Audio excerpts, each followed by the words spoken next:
So I won't really be covering my Russia 1 in detail because I'm going to be doing the same in pretty much every game.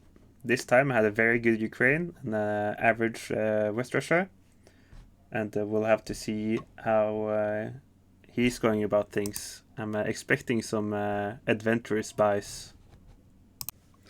Alright, yeah, that was indeed pretty wild. He sent 2 subs to Season 11 to deal with this, reducing Season 7 to a coin flip, which he then lost. He also sent a single fighter to take out the cruiser. That one he won. His fighter survived. He sent a big stack here in Ukraine, and he also sent a big stack up here in Karelia. So I'm probably gonna have to choose which one of these I'm gonna kill. But this is a dream start for UK, so I'm very happy. So I went for Finland using the Battleship and also grabbed Norway with the Canada tank. I still got my carrier refilled UK with new units, and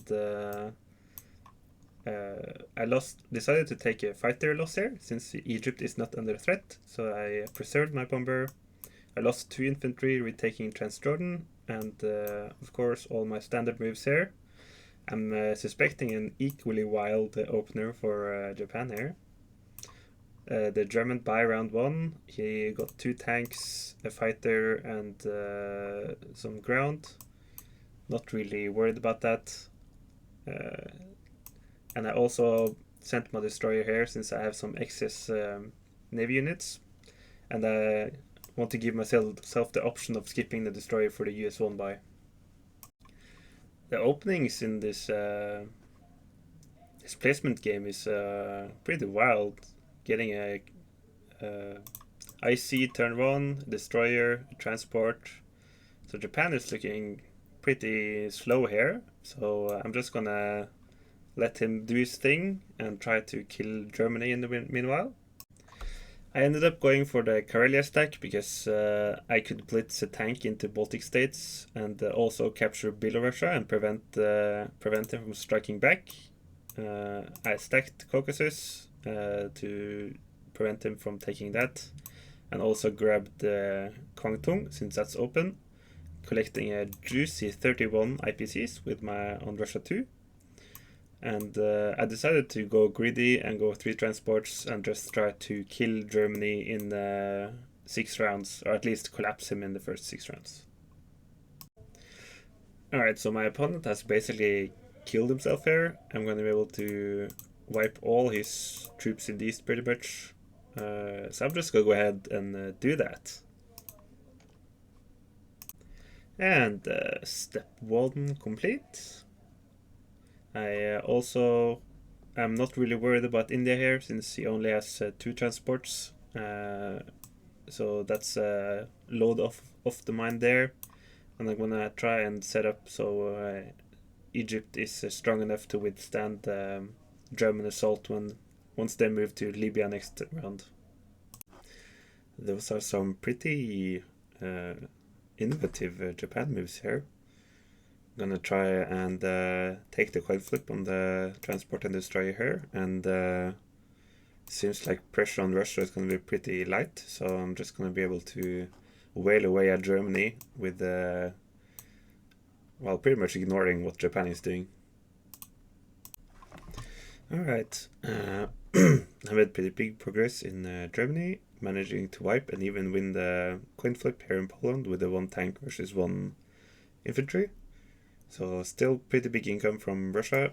I lost the coin flip here, and I also lost both of the 1 inf, 1 plane battles versus 1 inf in China.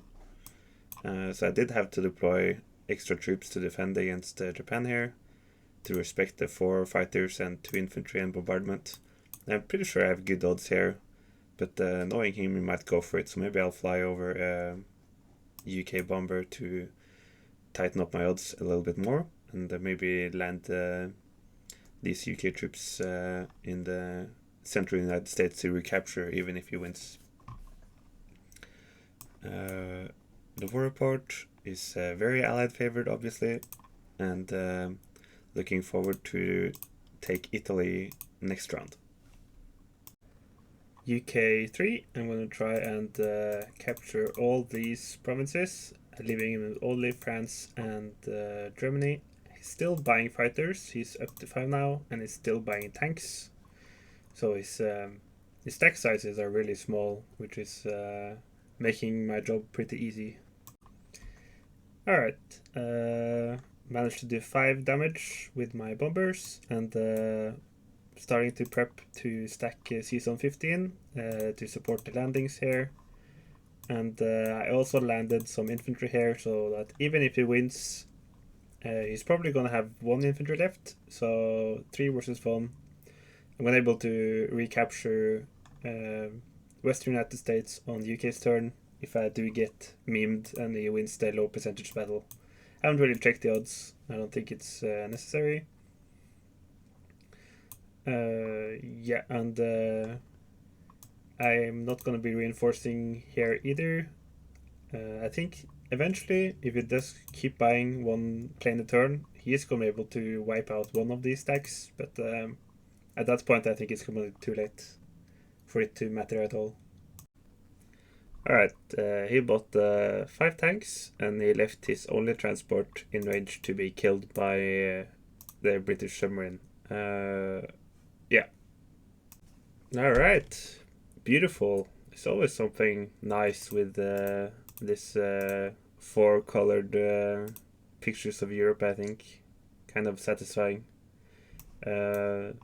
Yeah, I produced some extra infantry here, moved the fighter off. I think I'm gonna move in the UK infantry to make sure that I don't lose Western USA. And Russian focus is gonna start shifting eastward to control these provinces, since Germany has already collapsed and Russia is earning mad cash right now with 30 income per turn. Oh wow, he actually didn't get a fighter this round. That's interesting. I assume I'm gonna be able to get odds on Berlin soon here, so I'm just gonna slowly be migrating all my tanks from Persia over into range of Berlin. I moved my fighter up, so the fighter is in range, and as I build up more and more bombers from bombing, I'm also gonna be getting more units. So this round, I'm going to be trading these 2 provinces again with the US, and this one with Russia. So then it's going to have to be very selective about which provinces. And he trades, and he just doesn't have enough units to really do anything. So I think I'm going to be able to take Berlin round 6, and then I don't quite remember. I think I need 1 VC from Japan, maybe retake Hawaii to close out the game.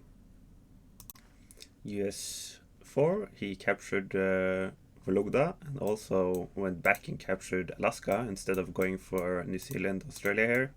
That's surprising.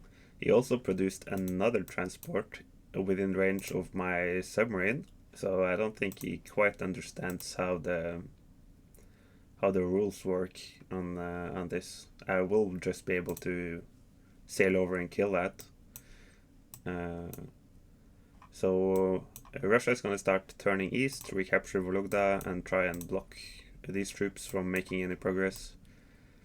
And I'll be trying to capture Italy and Southern Europe with the US this round. And this is the end of round 5.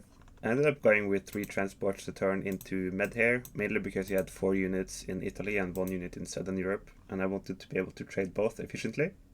Normally I would only go 2 a turn and then send 1 a pair to land the US units either in Finland or in France.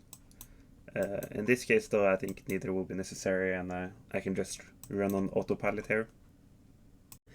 UK 5. I think I have odds to take Berlin in a 1-2-3 attack, first with UK, then with US, then with Russia, but I think I'm gonna hold off on it and instead do it next round, since I think I can just wait around and get better odds. For Japan here, I'm gonna wipe this Burma stack and kill the transport. Alright, and now that's prepped, so I think I'm just gonna skip to the attack on Berlin, unless something exciting happens. Looks like my opponent let his timer expire. This is the final board state. This is the final war report. And I just have to say good game to you. It was a bit rough start, but we managed to pull through in the end. And here is the battle for Berlin. Let's go. Haven't really done the odds, just going off gut feeling here. Alright.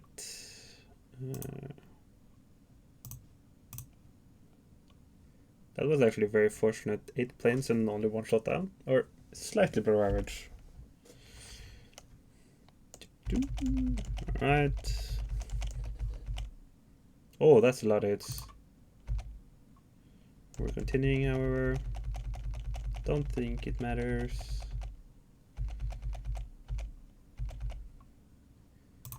I have to be careful not to lose my last ground unit. Yes, alright. And that should be game.